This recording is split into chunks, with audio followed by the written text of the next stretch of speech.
After the completion of poll যে কাজটি সবচেয়ে গুরুত্বপূর্ণ সেটি হলো ইভিএম মেশিনটিকে অর্থাৎ কন্ট্রোল ইউনিট, ব্যালট ইউনিট এবং ভিভিপ্যাট এই তিনটি ইউনিটকে যথাযথভাবে সিল করা।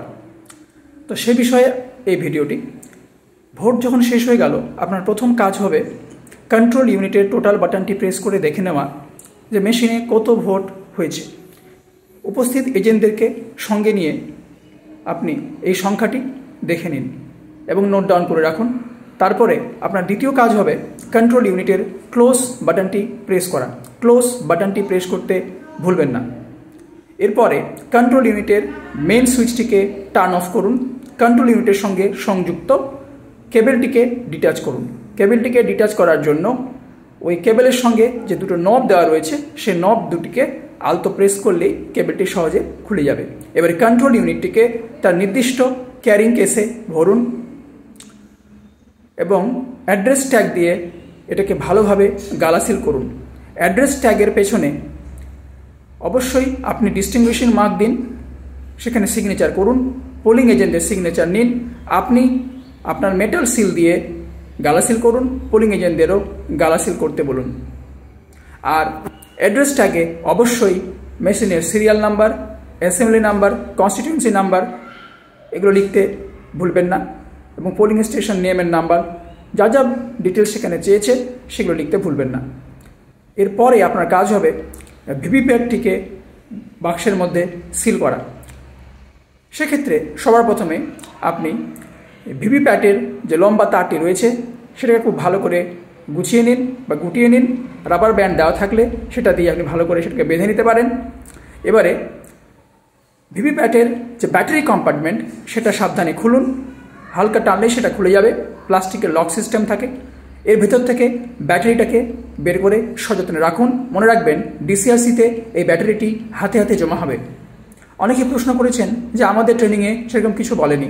তো সেক্ষেত্রে আমি বলবো আপনারা যখন P-1 ডেতে ডিসিআরসি থেকে মালপত্রগুলো বুঝে নেবেন তখন আপনি জিজ্ঞাসা করবেন যে আমাদের ফেরার সময় কি ব্যাটারিটা হাতে হাতে জমা দিতে হবে, সেই অনুযায়ী আপনি কাজ করবেন। তো যদি ব্যাটারিটা বের করতে হয় তাহলে এইভাবে ব্যাটারিটা বের করবেন, বের করে সযত্নে রাখবেন। এবারে ভিভিপ্যাটটিকে খুব সাবধানে ক্যারিং কেসে ভরবেন। তার আগে একটা কথা বলি, ভিভিপ্যাটের পেছনে যে পাওয়ার নবটি রয়েছে সেটাকে পুনরায় হরাইজন্টাল মোডে রাখুন বা ট্রান্সপোর্ট মোডে রাখুন।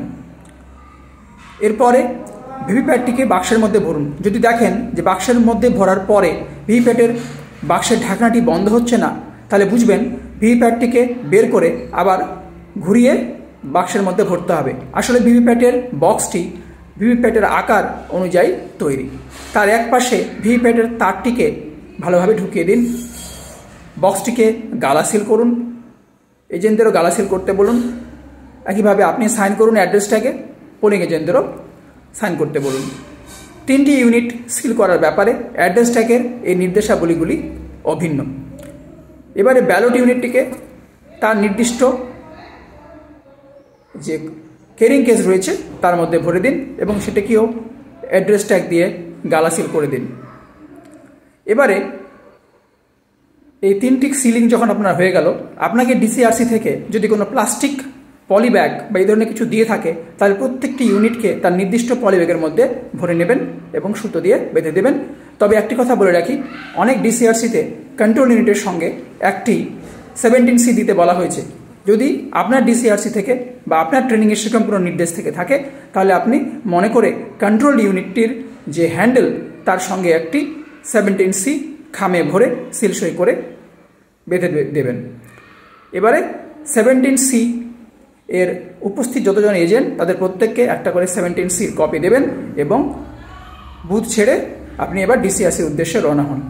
আশা করি ভিডিওটি দ্বারা আপনারা উপকৃত হবেন। সবার সঙ্গে ভিডিওটি শেয়ার করুন যেন সবার পক্ষে এই কাজটি সুষ্ঠুভাবে তোলা সম্ভব হয়। Thank you so much. Thanks for watching.